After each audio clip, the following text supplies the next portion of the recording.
بسم الله وبالله والحمد لله والصلاة والسلام على خاتم الأنبياء والمرسلين وعلى أهل بيته الطيبين الطاهرين المعصومين أما بعد. Dear brothers and sisters in Iman, Assalamu alaikum wa rahmatullahi wa barakatuh. The book I have chosen for today's review is, in my opinion, the very most important book for Shia Muslims after Kitabullah, the Holy Quran. The book is Kitab al-Kafi by Shaykh Muhammad ibn Yaqub al-Kulayni. Now, Shaykh al-Kulayni belonged to the era of al-Ghaybat al-Sughra, the lesser occultation of Imam al-Mahdi Ajalallahu Ta'ala Farjuh Sharif, and thus holds a special status among the Shia scholars of yore, for he was in direct contact and companionship with the deputies of the hidden Imam alayhi afdal salatu wasalam. Ibn Athir in his Jami' al-Usul and the recent Shaykh Abbas al-Kummi in his al-Kunna wal-Alqab list Shaykh al-Kulayni as the Mujaddid, the reformer of the 3rd century for the Shi'i, in reference to the prophetic hadith that God sends a person in every century with the responsibility for spreading and strengthening his deen, his religion. And in the list, the Mujaddid for the 1st century is Imam Muhammad al-Baqir alayhi salatu wasalam. The 2nd century is Imam Ali al-Rida alayhi salatu wasalam, and 3rd century is Shaykh al-Kulayni. So what a company he is in. What an honorable company. The status is unimaginable. Now he, like the famous compiler from the Mukhalifin, Imam al-Bukhari, traveled the Muslim world from east to west in search of ahadith. This was in no means an easy task.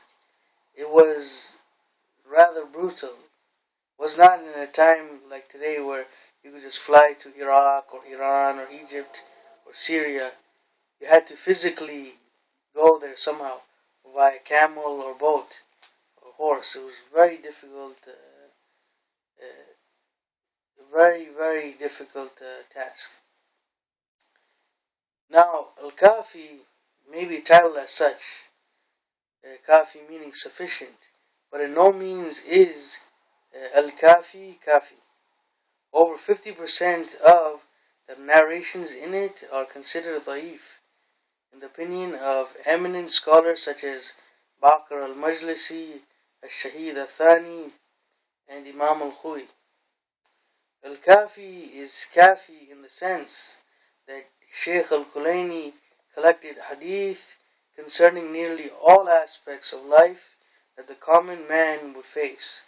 He himself urged scholars of his time and those after him in the coming generations to verify the authenticity of the narrations, and he reiterated the hadith of Imam al-Sadiq alayhi afdal salatu wasalam, that whatever agrees with the book of God, the Quran, accept it, and whatever contradicts it, reject it.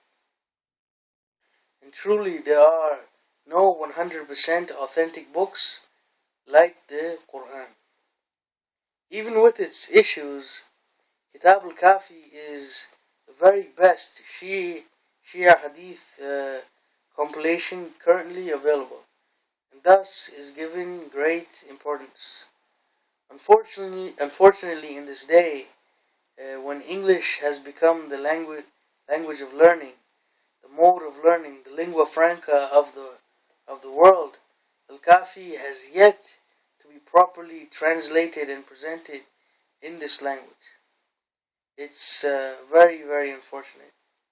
In my knowledge, there are just 2 works on al-Kafi in the English language. The complete translation by Shaykh Muhammad Sarwar of the Islamic Seminary, which comes in 8 volumes, and the translation and commentary by Shaykh Rizwan Arastu, which is this book. So going to the first book, Shaykh Muhammad Sarwar has translated the entirety of Kitab al-Kafi in English, which is a commendable job, very admirable of him to do so, and thus he deserves praise. However, his translation is rather lacking.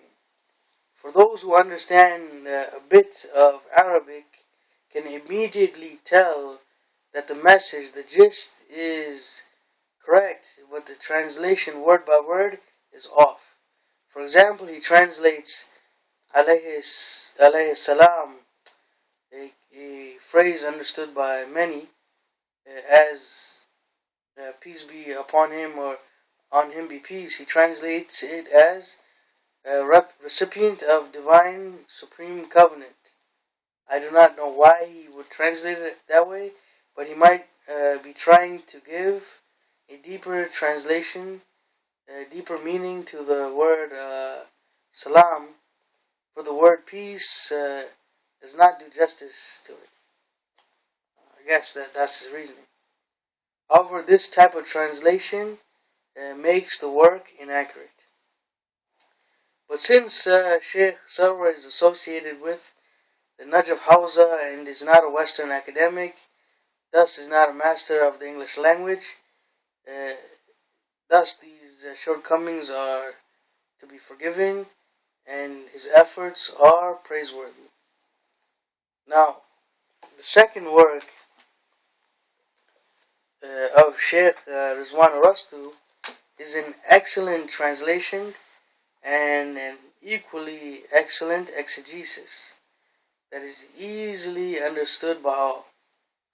Thus, this is a great book that I highly recommend all, especially those who have little prior knowledge to the topic at hand. Shaykh Rizwan Arastu is not only a Hausa trained alim but also Western trained scholar. Thus, his English is on point. If you're looking for a high quality work, this book is for you. If a class on al-Kafi were to be offered, this book would be the prime work to be used as a textbook. Now, however, it is only book 1 of volume 1, and I'll repeat that. It's only book 1 of volume 1. And thus, only a small portion of al-Kafi. And I personally think that it is made in a way that is not friendly to researchers like myself. All we want is a proper, concise translation, like Muhammad Mohsin Khan and the Saudis have done for the Sahih al-Bukhari. This is probably the only thing I envy the Saudis, the Wahhabis of.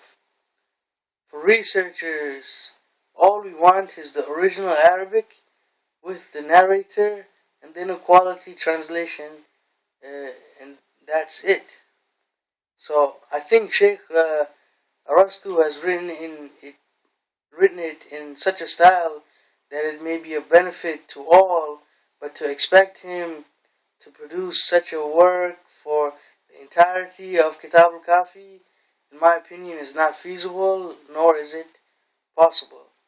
So, thus, for such an important work to still not have a complete quality translation, such as this al-Bukhari, is a shame, and I personally call on scholars, young and old, from the academia and the Hausa to come together and establish a team to produce an accurate translation of Kitab al-Kafi. Enough is enough. So that concludes tonight's review. If beneficial, please reward me with your prayers. Till tomorrow, Assalamu alaikum and fi